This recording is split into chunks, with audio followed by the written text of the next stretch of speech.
depuis un an, c'est le grand retour d'Amy avec Tomodachi Life, une vie de rêve, annoncée lors du Nintendo Direct de mars 2025. Suite à ça, on s'est tous posé de nombreuses questions sur la personnalisation de Mi, les nouvelles fonctionnalités, le retour d'anciennes, sur l'homosexualité aussi. J'ai vu pas mal de commentaires tourner au sujet de la voix. Pour moi, c'était logique qu'on garde les mêmes voix que sur le premier Tomodachi. Je veux dire, c'est devenu l'essence même d'Amy. Allez, à la limite, on peaufine quelques trucs. Et effectivement, avec la démo sortie fin mars 2026, on a pu confirmer cette idée. C'est le même TTS, un peu plus boosté. Oui, d'ailleurs, c'est pas de l'IA générative. Hein. Non mais je précise parce que sinon on se retrouve avec les débiles de Twitter et les skibidi de TikTok qui vont dire que tout est l'IA. Ça en devient choquant de le rappeler, mais la vidéo que vous regardez là, c'est un montage vidéo. C'est pas de l'IA. Mais dans le doute, on va retourner un peu aux bases. Le TTS, donc, qui veut dire Text-to-Speech, qu'on traduit par synthèse vocale en français, c'est concrètement de la conversion d'un texte en speech, du coup, en parole, on peut dire. Je veux pas trop m'étaler parce que c'est déjà super dur de lire une page Wikipédia, mais en gros, la recette du TTS, c'est faire enregistrer à un humain absolument toutes les syllabes possibles d'une langue. Vous vous doutez bien que plus on a ces petits bouts de son, plus on va pouvoir former des mots, des phrases, en plus de rendre ça plus crédible. Avec ces syllabes, le logiciel va pouvoir faire des combinaisons. Et c'est ces combinaisons qui vont pouvoir former des phrases. Sauf que là, on est sur du littéral. On lui a donné les consignes de prononciation, mais pas encore les exceptions comme les lettres muettes, les élisions, les accents et les autres règles de grammaire bien chiantes. Sinon, comment voulez-vous qu'il fasse la différence entre le président et il préside, par exemple? Et évidemment dans toutes les langues, hein, si on veut avoir un TTS complet. Sauf que, là, c'est bon, il parle, mais il a toujours pas d'intonation. Il va te sortir la phrase de manière ultra monotone. Donc ce qu'il nous faut pour avoir un ton plus naturel, c'est créer une mélodie. Quand je parle, j'ai pas tout le temps la même nuance dans la voix. Je vais monter et parfois redescendre. Et c'est comme ça que je donne vie à mon texte. Et pour reproduire ce phénomène, on va simuler ces montées et descentes en modifiant le pitch du TTS. Un coup plus aigu, un coup plus grave, un coup plus aigu, un coup plus grave, un coup plus grave, un coup plus aigu. Et on a notre synthèse vocale opérationnelle. Par contre, pour l'IA, on est plutôt sur du... Je vais gober des pétaoctets d'audio chopés de partout sur internet, sans consentement évidemment, et s'entraîner avec ça. Dès qu'il a compris la recette, il n'a plus besoin de ces audios, et peut fabriquer la voix humaine de manière plus ou moins naturelle. Avec notamment des bruits de respiration et des intentions un peu plus fluides qu'on retrouverait chez l'humain. Vous vous doutez bien que sur cette chaîne, on n'est pas trop fan de la seconde option. Et Nintendo non plus visiblement. Sur Tomodachi Life, on utilise bien un text-to-speech. Mais il y a quand même d'autres jeux où on peut incarner des Mi, comme Miitopia ou Smash Bros, qui, vous allez voir, utilisent une méthode complètement différente. En attendant, Nuance. C'est le nom du TTS sur lequel se base Nintendo. Il s'appelle Nuance. Et plus précisément la version Vocalizer for Automotive. Vous allez vite comprendre le lien avec les voitures. Cette version n'est pas choisie au hasard. Nuance, c'est une entreprise qui pèse assez lourd dans la reconnaissance vocale. Hein. Très vite, en 96, elle va poser ses grosses couilles sur l'industrie, déjà parce que leur outil est surpuissant et que c'est le seul capable de reconnaître des mots anglais prononcés avec un accent, et aussi parce que dès l'année suivante, ils ont déjà des gros clients comme UPS. Très pratique hein, pour traiter les demandes des gens sur la livraison de leurs colis. Mais bon, en 97, ça s'occupe de tes colis, et en 2021, ça se fait racheter par Microsoft pour 19,7 milliards de dollars. Vous êtes toujours sur une vidéo qui parle d'Amy. Vous inquiétez pas, ça arrive. Mais du coup, on n'est pas encore sur du TTS là. Tout simplement car c'est pas la spécialité de Nuance avant les années 2000. Là, on est plus sur comprendre le langage dans le cadre d'un service client. Enfin ça, c'était avant une histoire bien bordélique de rachat, longtemps avant celui de Microsoft. En 1980, il y a une entreprise qui s'appelle Scansoft. Scansoft, il possède une technologie vachement sympa qui permet de transformer le texte d'un document papier en un texte modifiable sur ordinateur, tout ça en le scannant. Petit saut dans le temps, en 1999, ça va intéresser l'entreprise Visioneer, une entreprise de scan numérique de documents, qui va racheter Scansoft. Ah bah oui, la tech est prometteuse, autant la voir. Ils en sont si fiers que Visioneer va carrément se renommer Scansoft. Ça va? Vous suivez? En 2001, il y a une nouvelle entreprise qui rentre dans la course. Enfin, qui finit sa course plutôt, puisqu'elle fait faillite. Il s'agit de Lernout & Hospy, et ils ont un énorme rôle dans cette histoire. La spécialité de Lernout & Hospy, c'est la reconnaissance vocale et le text-to-speech. Avec notamment un outil surpuissant nommé Dragon Naturally Speaking. Au même moment, chez Scansoft, la version rachetée par Visioneer, je rappelle, ils se disent que ce serait pas mal de racheter ces gros gros fraudeurs de Learnout and Spy. Ah oui, parce que c'est ça la cause de leur perte. Ils aimaient bien falsifier des transactions, enfin bref. Du coup, ils se sont fait choper et c'était bénef max. Bah oui, là, il y a une entreprise qui récupère le dragon pour vraiment pas cher aux enchères. Parce que normalement, rien que l'outil en lui-même devrait avoir une toute autre valeur sans l'histoire de faillite. Et là, Scansoft y rentre dans le game avec l'outil de reconnaissance vocale le plus puissant à ce moment. Mais y a toujours Nuance qui est là, hein. Du coup, les deux,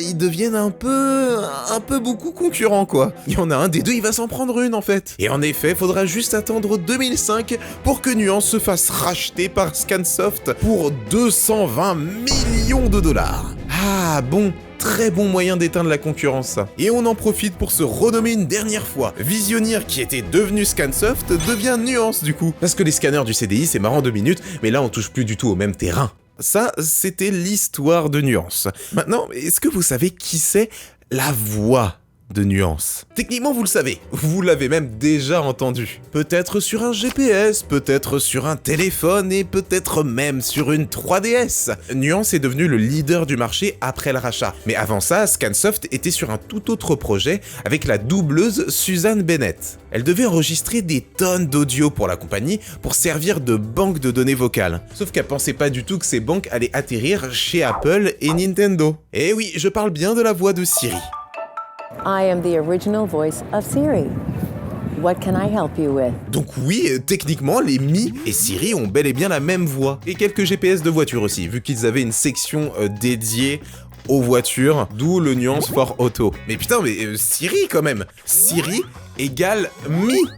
Glass is glass. I'm talking about the inner display of the screen. Glass is glass. I'm talking about the inner display of the screen. Alors évidemment, là collé comme ça, même si on reconnaît, ça ne sonne pas exactement pareil. Et c'est complètement normal parce que Nintendo, ils se sont permis quelques modifications pour obtenir la voix qu'on connaît dans Tomodachi Life. Abonne-toi si la vidéo te plaît, plus de 80% des gens regardent sans être abonnés. Attends, comment ça 80%? T'es sûr des stats là? Là ça frôle les 90%, je ne comprends pas. Je dois vous acheter, je dois aussi vous payer pour vous abonner, c'est ça? Quand Nuance se fait approcher par Big N, ils veulent pas simplement leur synthèse vocale.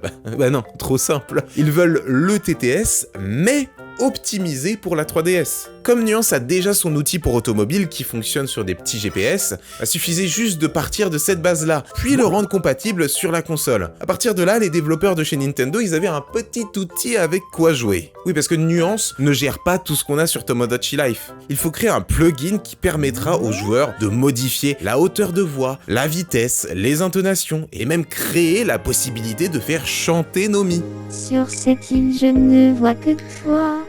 Reste toujours auprès de moi. Et c'est comme ça qu'est né NTTS Mi Voice, le plugin qui nous a permis d'obtenir cette belle voix pour Nomi. Oui, nous, car tout le monde n'a pas été gâté. Enfin, anglais c'est la même que chez nous. Allemand aussi, italien zéro souci, espagnol pareil, néerlandais pareil, coréen pareil, mais est-ce que vous avez déjà entendu les Mi japonais? Ouais, c'est dégueulasse, on peut le dire. Mais ça s'explique. Avant la sortie de Tomodachi Life en 2013 sur 3DS, un autre jeu très ressemblant était sorti auparavant uniquement au Japon sur Nintendo DS en 2009. Tomodachi Collection. On retrouve énormément de similitudes entre les deux versions, notamment au niveau de la voix. Sur cette version, Nintendo ne s'était pas du tout tourné vers Nuance, car la synthèse vocale utilisée s'appelle Sharp TTS, qui a l'exploit de donner une voix encore plus robotique qu'ont déjà les Mi chez nous. Mais du coup, comme Collection et Life se ressemblent beaucoup, à un tel point qu'on peut considérer le second opus comme une grosse mise à jour du premier, je soupçonne Nintendo d'avoir simplement voulu recycler le TTS japonais et l'avoir transféré sur Life. Malheureusement, Tomodachi Collection n'est jamais sorti en dehors du pays du soleil levant, et c'est justement à cause des voix. En fait, il y a bien eu la volonté de sortir le jeu à l'international, sauf qu'ils se sont vite rendus compte que leur synthèse vocale qu'ils ont conçue spécialement pour le japonais, ça marche qu'en japonais. C'est pour ça que plus tard on aura un TTS totalement différent sur Life, alimenté par Nuance. Je suppose que si Nintendo en avait eu la possibilité, il nous aurait refourgué la voix bien stridente du premier jeu. Finalement, c'est pas si mal qu'on l'ait pas eu en Occident. Mais du coup, cette voix qu'on a eue, comment ça marche? Je veux dire, en jeu, à quoi ça correspond tous ces paramètres? La question peut paraître bête, mais perso, moi je l'ai toujours utilisé un peu aléatoirement, à l'aveugle, sans même savoir que accentuation et intonation, en fait, ils sont complètement liés. Mais reprenons les bases. La vitesse, bon, je pense que ça va. Si tu pousses le curseur, ton mi va avoir une élocution rapide. Je m'appelle Kawi, enchanté de faire ta connaissance. Et si tu le tires, c'est l'inverse, il va être ultra lent. Je m'appelle Kawi, enchanté de faire ta connaissance. La hauteur, c'est simple aussi. Tu pousses, c'est aigu. Tu tires, c'est grave. Je m'appelle Kawi. La profondeur, ça ressemble un peu à la hauteur, mais pas exactement non plus. Tout à gauche, ça va donner un ton très lourd au mi. En mode, il a bien mangé ce midi, quoi.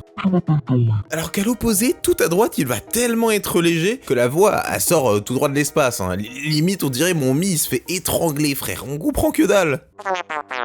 Pour l'accentuation et l'intonation, je vous l'ai dit, ils sont liés. Mais je vais pas vous l'expliquer, c'est Pimbèche qui va le faire. Pimbèche, c'est une youtubeuse qui aime bien parler de Tomodachi Life et d'Emi, et elle en a parlé dans sa vidéo démo du dernier jeu. Et donc, je me vois mal reprendre mot pour mot ce qu'elle dit, sachant qu'elle l'explique très bien. En gros, les paramètres d'intonation 1, 2, 3, 4, 5, 6, là, ça correspond à une courbe différente d'accentuation à un moment dans la phrase. Quand vous mettez le paramètre au milieu, donc, c'est une courbe qui est droite, sans accentuation, une voix un petit peu de robot. À l'inverse, quand vous mettez sur un des deux côtés, ça vous fait une courbe extrême qui vous fait des énormes variations. Et en gros, en fonction du côté, les variations s'inversent. C'est un exemple, je dis n'importe quoi, mais par exemple, si on met la courbe extrême à gauche, on va avoir une grosse montée en fin de phrase, et à l'inverse, l'extrême à droite, on aura une grosse descente en fin de phrase. En tout cas, je crois que c'est ça. Et je trouve ça dommage qu'on n'ait pas le réel schéma de ce qui se passe in-game, ça simplifierait à tout le monde la compréhension de cet éditeur de voix. C'est vulgarisé, c'est pour que vous compreniez. Techniquement, les courbes montrées vont dépendre de la vitesse, du texte et plein d'autres paramètres, mais au moins vous savez comment l'accentuation influence les intonations.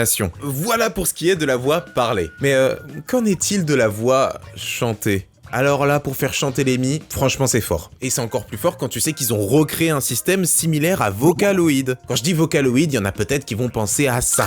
Mais à la base, c'est un logiciel. Ce qu'il faut comprendre, c'est que pour faire chanter Hatsune Miku, ça suit un peu la logique que je vous ai expliquée avec toute l'histoire de nuances, les banques de voix. Quelqu'un va enregistrer un tas d'audios qui pourront être exploités en synthèse vocale. Sauf que là, Miku, elle ne devient pas un outil, elle devient un instrument de musique. Le logiciel va nous permettre de choisir des phonèmes qu'on veut faire prononcer à notre idole aux cheveux bleus, avec la possibilité de choisir sur quelle note l'entendre chanter, en choisissant également la longueur de la syllabe, les effets à mettre dessus, etc., etc. Je veux pas trop que vous vous concentriez sur ça parce que c'est un peu complexe. Faut juste capter que c'est cet outil complexe qu'on retrouve sur 3DS. En version un peu plus simplifiée, évidemment. Surtout que sur 3DS, on peut uniquement modifier le texte. C'est-à-dire que si le mi doit dire « je t'aime » dans sa chanson avec la note en C4 pendant 2 secondes, mais que moi je change et je lui fais dire « c'est quoi ce poulet ?» bah il me le sortira avec la note en C4 pendant 2 secondes.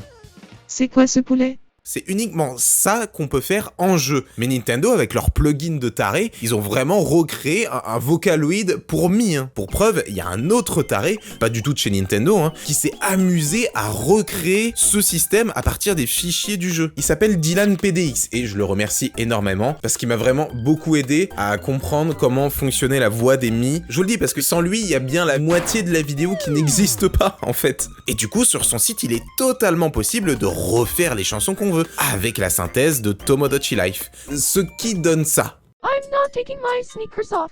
I am sneakers out too. Si vous voulez du plus sérieux, ce mec a réussi à faire ce son.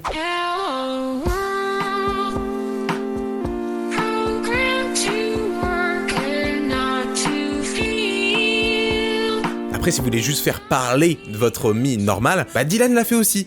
Hein, il a créé Talkmodachi Sing pour faire nos chansons, mais Talkmodachi normal existe aussi et il marche très bien dans toutes les langues. Je remercie infiniment ces 2 créations et évidemment merci pour l'aide encore une fois. Tout en description, vous connaissez, mais c'est pas fini. J'ai pas trop parlé de la technologie vocale sur le Tomodachi Life Switch, parce que concrètement, il y a pas grand chose à dire. C'est sensiblement la même chose que sur 3DS, sauf que c'est plus nuance. On est passé à Neo Speech Voice Text. Je sais pas d'où sort ce changement, mais voilà, à part les nouvelles intonations, une meilleure profondeur de voix, le fonctionnement reste le même. En revanche, ce qui change, c'est comment les mi sont interprétés en dehors de la licence Tomodachi Life. Hormis sur Miitomo, on n'utilise pas du tout de text to speech sur les autres jeux. D'ailleurs, je vais passer rapidement sur Miitomo. Si vous connaissiez pas, c'était une appli qui fusionnait l'univers des Mi et des réseaux sociaux. Après, je vous le dis, honnêtement, le moi Skibidi d'il y a 10 ans avait passé un très bon moment sur le jeu, avant qu'il ferme 2 ans après l'ouverture. Et ce qu'il faut retenir, c'est que c'est la même technologie de TTS sur mobile et sur 3DS. Autre jeu centré sur les Mi, Miitopia. Là, on n'est plus du tout dans la simulation de vie, hein. On n'a pas besoin d'une synthèse vocale aussi poussée. D'ailleurs, on n'a pas besoin de synthèse vocale tout court, parce que dans le jeu, ça sonne comme ça. Là, c'est juste des petits bruits répétés, de simples effets sonores qui simulent un charabia incompréhensible, mais ça suffit au jeu. C'est un RPG un peu goofy, avec pas tant de personnalisation, donc ça sert à rien de les entendre parler notre langue. On va simuler la parole, un peu comme sur Animal Crossing. Et encore, Animal Crossing, c'est plus développé, ça mériterait sa propre vidéo. Donc pour pas louper ça, pensez à activer la petite cloche des notifications quand vous vous abonnez. Alors par contre, sur Super Smash Ultimate, Nintendo a choisi une méthode qui me plaît beaucoup. Ah, parce qu'on est sur du pur doublage. On a de vrais doubleurs qui ont enregistré pour le tireur Mi, l'épéiste Mi et le boxeur Mi. Est-ce qu'il y a vraiment des gens qui jouent les Mi sur Smash d'ailleurs? Je suis fou ou j'en affronte vraiment jamais. Ou alors j'en croise mais ils sont très nuls. Chose un peu moins nulle les concernant, c'est le fait de pouvoir choisir entre 12 types de timbres. Alors, c'est toutes des voix japonaises, hein. Même si Smash a une VF, je suis pas sûr que ça valait trop le coup de doubler dans toutes les langues des onomatopées. Mais du coup, il y a certains types de voix qui sont très ressemblants à des persos existants en jeu. Ah oui, et pour chaque timbre, on a un nom de code dans le jeu pour les classifier. Par exemple, le type 1 et 2 sont désignés comme jeunes dans les fichiers du jeu, et le premier possède la même voix que Ken. Le type 3, c'est passionné. Le type 4, énergique.